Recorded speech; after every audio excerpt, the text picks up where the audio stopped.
అందరికీ నమస్తే. బీఆర్ఎస్ 25 సంవత్సరాల సభ ఎల్కతుర్తి వరంగల్ దగ్గర చూసిరు కదా.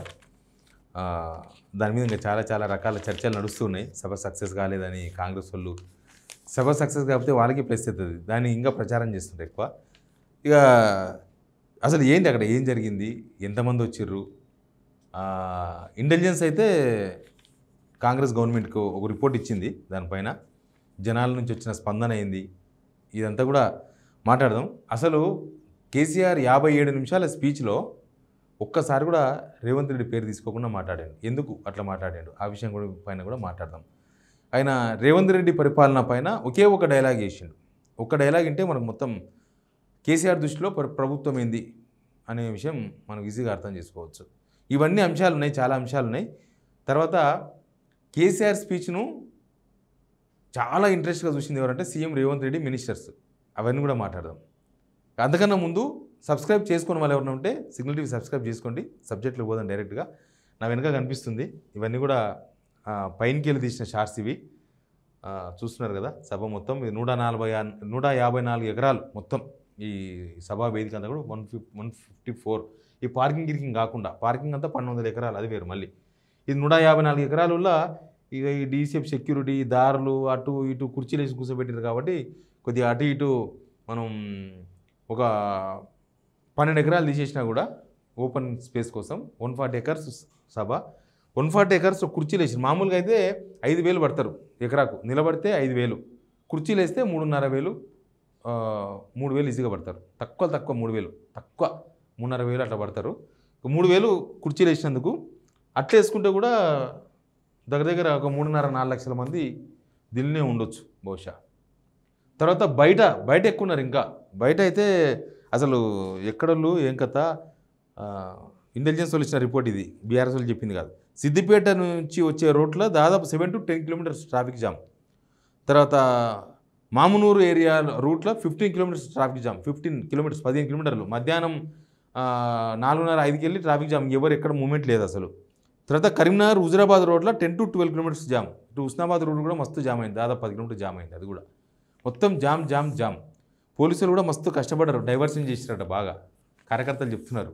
అంటే సభకు పోయే రోడ్ ఇది ఉంటే ఇట్లా కాదు, ఇట్లా పోవాలి, ఇట్లా పోవాలి అని చెప్పేసి ఎక్కడో పంపిస్తారు. అది ఎక్కడో పోతుంది ఆ ర్యాలీ, అట్లా పంపించేసినారు. హైదరాబాద్ నుంచి కూడా చాలా జనం పోయినరు.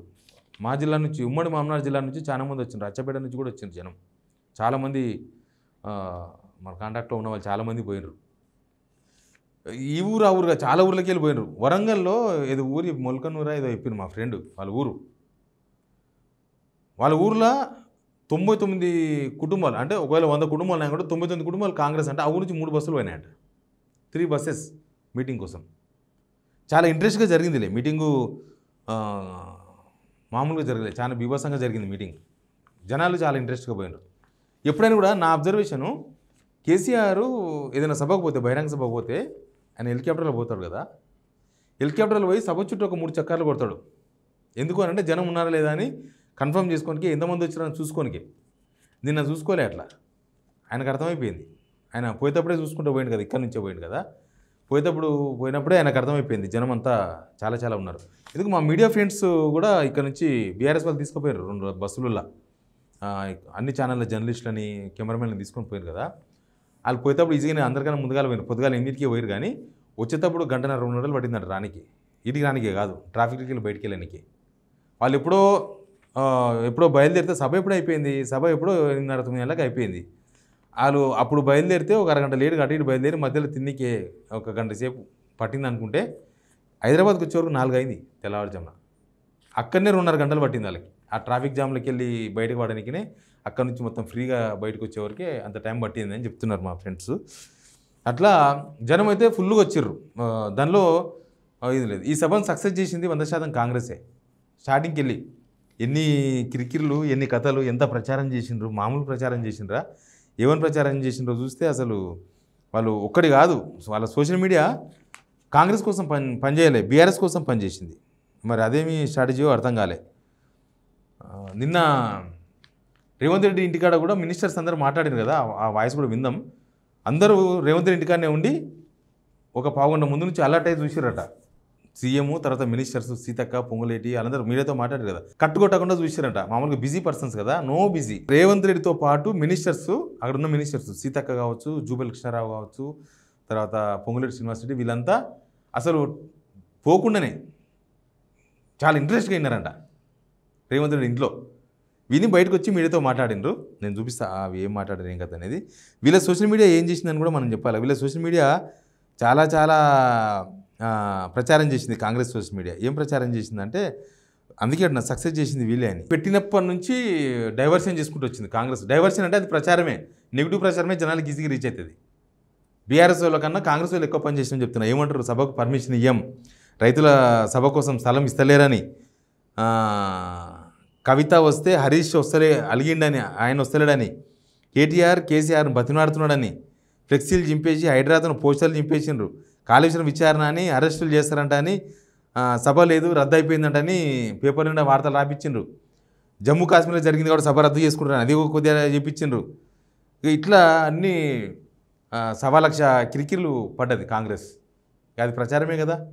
నిన్నైతే స్కూల్ బస్సులు ఆర్టీఏ వాళ్ళు ఇన్ని రోజులు స్కూళ్ళు ఇప్పుడు యాక్చువల్గా స్కూల్స్ ఓపెన్ అయ్యే టైంలో స్కూల్ బస్సులకు సంబంధించి ఫిట్నెస్ అవన్నీ ఉన్నాయో చూసుకుంటారు.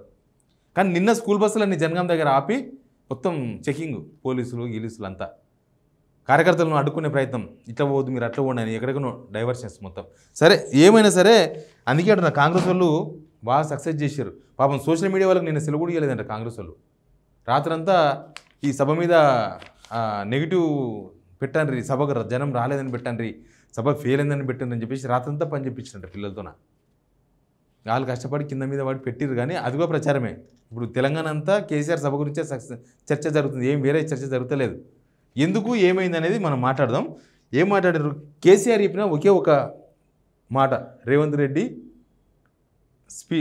పాలన పైన. రేవంత్ రెడ్డి పేరు తీసుకోలేదు, అది కూడా మాట్లాడదాం, ఒకసారి వినండి. పెద్ద మొగోడని పిలిచిరట, మొగోడని మోల్కాల్స్తానికి పిలిస్తే ఎలక పిల్లని చూసి ఎల్లంకర పడ్డాడు. ఇక మా అంత సిపాయిలు లేరు, మేము తెచ్చే ఇస్తాం, 6 సందమామలు పెడతాం, 7 సూర్యులు పెడతాం అని నమ్మబలికి ప్రజలను దగా చేసి మంచిగున్న తెలంగాణ నాగం పట్టించి ఓట్లు వేయించుకొని ప్రజలను మోసం చేసిండ్రు, దగా చేసిండ్రు. ఈ మాట నిజం. రైట్. ఏమంటారు, నాకు కూడా డైలాగ్ అది. మొగోడని మొలక అలకడానికి పిలిస్తే ఎలక పిల్లని చూసి ఎలక పడ్డాడంట. రేవంత్ రెడ్డి పరిపాలన గురించి కేసీఆర్ ఒక సింగిల్ డైలాగ్లో చెప్పేసింది. ఇది పంచిది.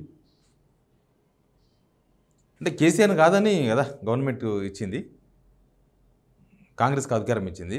ఏదో వీళ్ళేమో చేస్తారని పెడితే లాస్ట్కి ఎల్లెలకి పడ్డారని చెప్తున్నారు ఆయన భాషలో. ఇక ఇది బాగా గ్రామీణ ప్రాంతాల భాష, ముఖ్యంగా ఉత్తర తెలంగాణలో బాగా సామెత, మంచి సామెత అది. తర్వాత రేవంత్ రెడ్డి పేరు తీసుకోలేదు. ఎందుకు తీసుకోలేదు అని అంటే, బహుశా కేసీఆర్ తన ప్రత్యర్థిగా రేవంత్ రెడ్డిని చూస్తలేడు, కాంగ్రెస్ని చూస్తున్నాడు. పార్టీ ప్రత్యర్థి కేసీఆర్ రేవంత్ రెడ్డి కాదు, అందుకే ఆయన పేరు తీసుకోకుండా వచ్చు. బహుశా ఆయన భావన అదే ఉండొచ్చు. అందుకే ఎట్లుంటుందంటే, మనకు ప్రత్యర్థి కానీ ఆయన రాజకీయం కదా, వ్యూహమే అది. రేవంత్ రెడ్డి అనేది అయినా అసలు ప్రత్యర్థే కాదు, నాకు కాంగ్రెస్ పార్టీ ప్రత్యర్థి. అందుకే అనుకున్నాము బహుశా మొత్తం పార్టీ మీదనే మాట్లాడేసిండు. తర్వాత రేవంత్ రెడ్డి ఇంట్లో కేసీఆర్ స్పీచ్ చూసిన తర్వాత బయటకు వచ్చిండ్రు. నెత్తూరు సుక్క లేదు, మనుషుల ముఖాలులా నెత్తూరు సుక్క లేదు. పొన్నం ప్రభాకర్ అన్న కూడా ఆనే ఉన్నాడు, నెత్తూరు సుక్క లేదు. పొంగులేటి సీనన్న ముఖంలో నెత్తూరు సుక్క లేదు. సీతక్క నవ్వాలా వద్దా అని నవ్వుతున్నది. ఈ పక్క ఇంకా జూబల్ కృష్ణారావు ఉన్నాడు, ఆయన పరిస్థితి అదే, నెత్తూరు చుక్క లేదు ముఖాలులా కేసీఆర్ సభ చూసినాక. ఎందుకంటే ఇక్కడ కేసీఆర్ సభ సక్సెస్ అయ్యింది అని అంటే కాంగ్రెస్ మీద జనం అసంతృప్తితో ఉన్నారు అన్న విషయం తేడతెల్లమైంది. ఏమన్నారు ఒకసారి వినండి. మీరు టీవీలలో వీడియోస్ రేపు కట్ చేస్తాం, గ్రీన్ మ్యాట్లు వేసారు, చాలా విజువల్ చూస్తే సగం మ్యాట్లు ఖాళీ ఉన్నాయి. ఆయన దయాకర్ రావు, రాజేశ్వర రెడ్డి పోలీసులు ఆపుతారు, డైరీ రాస్తాం, ఒక బ్లాక్ డైరీ, ఓ డైరీ, రెడ్ డైరీ. ఏమైతుందా ప్రజాస్వామ్యంలో ఇవాళ జరిగినటువంటి మీటింగ్ అటర్ ఫ్లాప్, దాన్ని కవర్ చేసుకోవడానికి ఏదో మాట్లాడుతా ఉన్నాం. ఏమంటున్నారు అంటే, మొత్తం కట్ చేస్తాం, సభకు జనాలు రాలే, ఖాళీ అయిపోయిందని చెప్తున్నారు. పాపం వాళ్ళ సోషల్ మీడియాలతో కూడా అదే పెట్టించే ప్రయత్నాలు చేసిండ్రు. సరే, వాళ్ళు దాన్నే నమ్ముకున్నారు, దాని మీద సపరేట్గా వీడియో చేద్దాం. ఎందుకంటే అట్లాంటి పెట్టే ప్రచారం చేసినారు వీళ్ళు. ఇంకా పొన్నం ప్రభాకర్ అన్నది విన్నారు కదా, అసలు జనమే రాలేదు, అన్నీ ఫేక్ ప్రచారాలు చేశారు. జనం చూసారు కదా, ఎంతమంది చూసింది తెలిస్తే పరిశాన్ అవుతారు జనం. ఎంతమంది చూసారంటే, ఎంతమంది చూసింది చూడండి. TV9 లక్ష వాచింగ్ లైవ్, లక్ష వీళ్ళది ఇంకోటి 14,000 వాచింగ్, ఇంకోటి 25,000 వాచింగ్. ఒక్క TV9 దగ్గర 1,40,000 మంది చూసారు లైవ్ నేను చెప్పేది. ఇక మొత్తం ఓవరాల్గా పోతే అది ఎక్కడ పోతుందో కానీ ఇట్లా చాలా ఛానల్స్ మొత్తం కూడా మొత్తం డిజిటల్ మీడియా ఎక్స్ కావచ్చు అటు ఇటు చాలామంది చూసినారు, కోట్ల మంది చూసినట్టున్నారు అటు ఇటు. కాంగ్రెస్ వాళ్ళు ఎక్కువ చూసినట్టున్నారు అది కూడా. ఎనీవే వీళ్ళు కాంగ్రెస్ వాళ్ళు ఎందుకు అంత ఆవేశపడి మాట్లాడినో అర్థం కాలేదు. ఎందుకంటే ఇప్పుడు ఆ సభ ఇంకోలాగా చూడాలి.